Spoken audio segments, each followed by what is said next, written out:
Well, welcome back for our last class on the Golden Garland of Instructions on Khandro Nyingtik. So last time we were in the process of looking at some key points, and we talked about a key point related to entering consciousness, and there was both an out and an in format for that. And then we looked at the key points for the body of liberation and the key points for recognizing the attainment of liberation. And we're actually within a subcategory of that. We kind of stopped at a somewhat awkward place, but just to keep the content fairly even from week to week, we stopped at close to the bottom of page 69. So the next thing here then is the ninefold manifest knowledge of enlightened body, speech, and mind. Furthermore, the ninefold manifest knowledge of enlightened body, speech, and mind arise instantly. So the first part of this deals with the three enlightened bodies of enlightened body. Above, you know that the enlightened bodies of reality, which would be Dharmakaya, are unborn. In between, you know that the clusters of Sambhogakaya are self-luminous. And below, you know the birthplaces of the Nirmanakayas of the six types of beings. So if you recall, we have the three realms, typically the desire, form, and formless realms. And within the desire realm, which is the one we talk most often about, particularly in the context of the Bardo, which is part of what we're reflecting on here, we have the realms of the gods and the demigods and the humans and animals and the hungry ghosts and the hell realms, hell beings. So the three, the gods, demigods, and humans, are considered to be the higher realms, and then the other three are considered to be the lower realms in some instances of that. So continuing then on page 71, we have the three enlightened bodies of enlightened speech. Above, you know that the enlightened speech of the Dharmakaya is inexpressible. Between, you know that the great vowels and consonants of enlightened speech of the Sambhogakaya. Below, you know the various languages of the enlightened speech of the Nirmanakayas and the six types of beings. And then we continue on. I think those are all pretty clear with the mind. So we have the three enlightened bodies of enlightened mind. Above, you know the great primordial purity of the enlightened mind of the Dharmakaya. Between, you know the great spontaneous presence of the enlightened mind of the Sambhogakaya. And below, you know the enlightened minds of the Nirmanakaya and the thoughts of samsara and nirvana. So three groupings at three different levels within each of those categories: body, speech, and mind. But those are pretty straightforward. Then we have realization through remembering, and this is divided into 8 different points here. The realization of the true nature of things comes from remembering. Remembering your guru will be the master of the profound instructions. Remembering the instructions, you'll master the reality of the self-appearances of the Bardo. Remembering the view, you will have the conviction of unchanging confidence. Remembering the meditation, you will abide in natural concentration for 5 days. Various sources use different lengths of time for that, so that's not a fixed number per se. Remembering the conduct, you will enjoy pure primordial wisdom like meeting with someone you've previously known. Remembering the deity, you will be liberated into the mandala of the luminosity of self-appearances. Remembering the birthplace, those of lesser capacity will be given the breath of life in a natural Nirmanakaya pure realms. So they would be reborn in the natural Nirmanakaya pure realms, or a Buddha field. Then, through the unfailing memory of the attainment of meditative absorption, you will never return to samsara. So these are some things that, if we have those in mind during the dying process, then that will have an effect on our rebirth, or what happens with us in the process of going through the Bardo. Then we continue with the 8 stages of dissolution. In Yeshe-Lama, this goes through this on page 81, starting on page 81. When you have attained confidence within spontaneous presence, the 8 stages of dissolution will arise. This is when the 8 previously arising doors of spontaneous presence inwardly dissolve. As the outer luminosity of compassionate energy dissolves into the inner compassionate energy, it is like the light rays of the setting sun. The setting sun kind of dissolves away there. Like that, as primordial wisdom dissolves into the primordial wisdom, it is like a child crawling into their mother's lap. As light dissolves into light, it is like a fading rainbow in the sky. As enlightened bodies dissolve into enlightened bodies, it is like a vase body. The vase body usually refers to the Dharmakaya. As non-duality dissolves into non-duality, is like a river dissolving into a river. As freedom from extremes dissolves into freedom from extremes, it is like the space inside a vase dissolving into the great outer space when the vase is broken open. As the appearances of the 6 realms of the impure door of samsara dissolve into the pure door of primordial wisdom, it is like gathering up the ropes of a tent. As the Nirmanakaya and Sambhogakaya appearances of the pure door of primordial wisdom dissolve inside the great primordial purity of the Swabhavakakaya, it is like a lion capturing snow. So I wanted to go back to Yeshe-Lama here on page 81 and just look at this briefly so you can see the comparison with that in this case. So at the top it goes through this list of 8 things on this one page. So it starts compassion dissolving into compassion. That resembles the rays of a setting sun. Thus, because appearances of the 6 realms no longer exist in this nature, the name confusion is non-existent. So there is no more confusion at this point. Wisdom dissolving into wisdom, like a child joining its mother's lap. Thus, wisdom is not other than the mingling of mother and child nature of phenomena. We usually talk about the mother and child in terms of the Dharmata, the beginning of that with the clear light. So the dissolution of our semblant clear light or our understanding of clear light from practice into the actual clear light in the dying process. Then we have light dissolving into light like a rainbow vanishing in the sky. This doesn't give any specific explanation. Kayas dissolving into kayas is like a vase embodiment. So it mentions that it's like being within a vase, so it can't be seen in that case. Thus, the meaning of the wisdom is inwardly radiant without establishing specific characteristics such as heads and arms and so forth. So the vase body as Dharmakaya typically is not really a physical body per se, or it's not visualized usually in that way, although sometimes we do when we look at it in the context of Samattabhadra and Samattabhadri. And then we have the 5th one, non-duality dissolving into non-duality is like a river merging into a river. And then freedom from extremes dissolving into freedom from extremes is like space dissolving into space. So those basically have the same kind of metaphor there. Thus, by mingling of the object dissolving and the dissolution with emptiness as the objectless focus, this is the manner in which one abides in the wisdom intent, the great state beyond thoughts. So things come, arise, they abide, they dissolve beyond thoughts, okay, at that point. And then the 7th one, the entranceway of pure wisdom dissolving into the nature of original purity is like a snow lion poised on a snow peak. So the translation's a little bit different here rather than jumping onto snow. I had a vision of the snow lion jumping onto snow the way a cat might jump onto trying to catch the snow out there.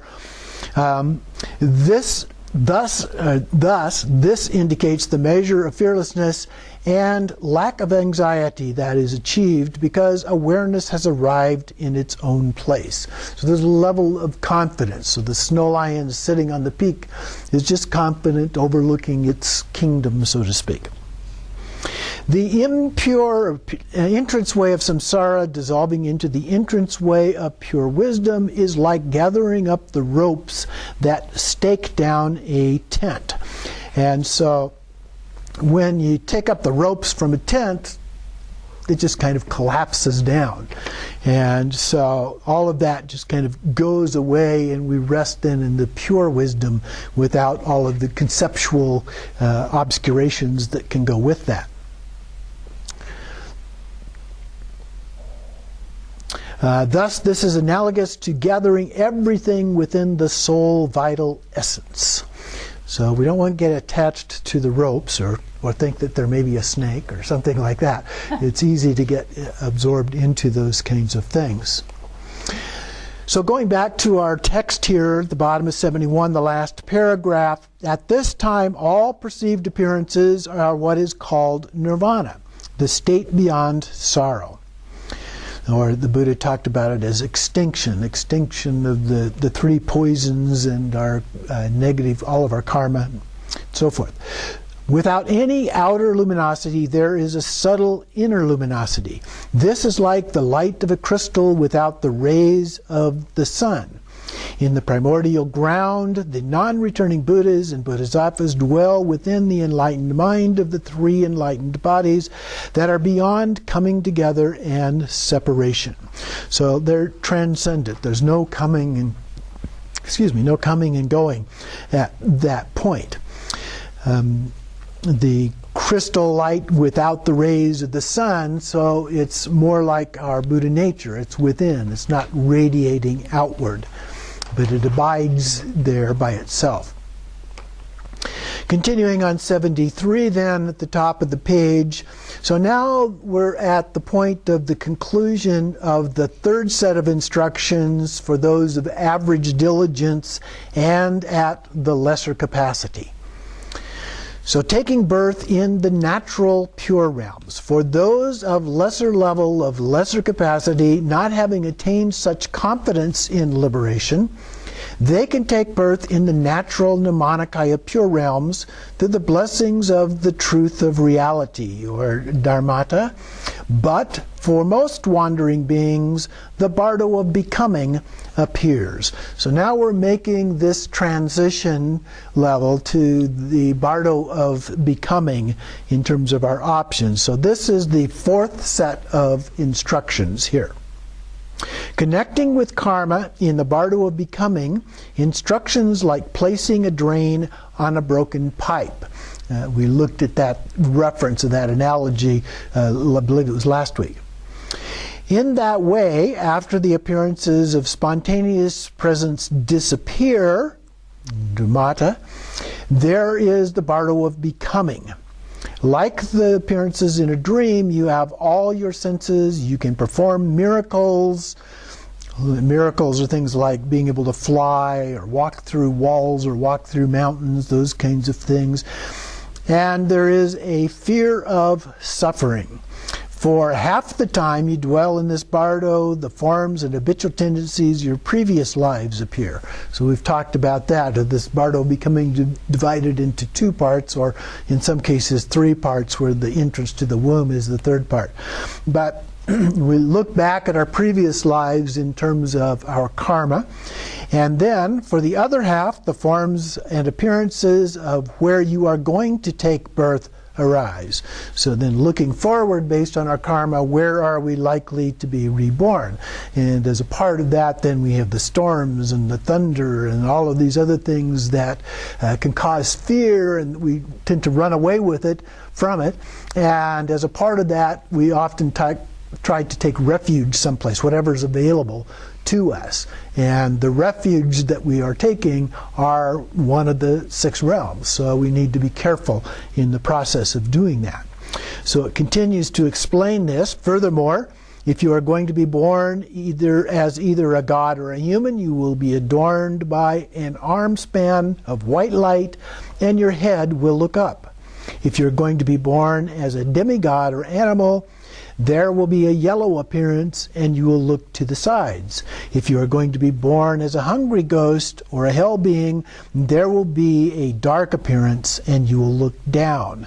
Sometimes it's described as a smoky kind of an appearance.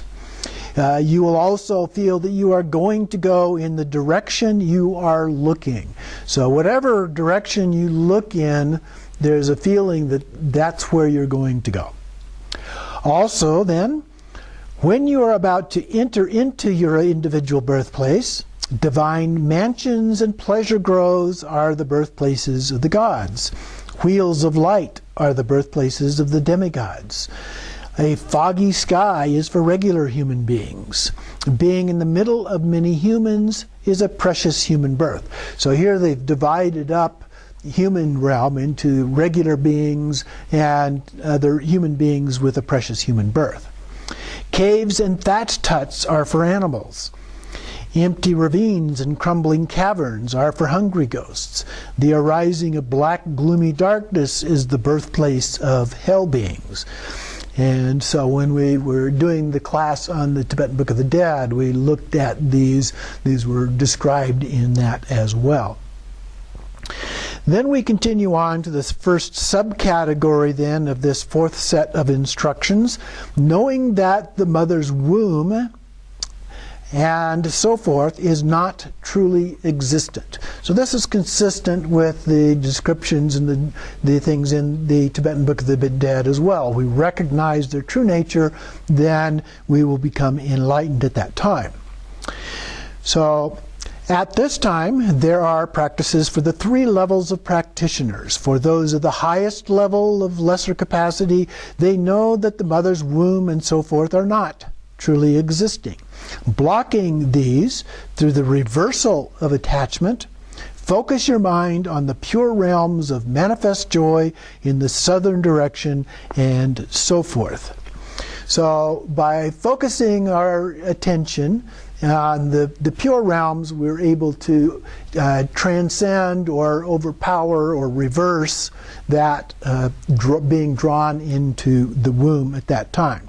Thus you will not enter the wombs of the six realms of wandering beings, but be born magically inside a lotus within the pure realms. So these are the Buddha fields, and so being born in a lotus is a symbol of having been born in a Buddha field, just as Padmasambhava was said to have been born in a lotus on a lake.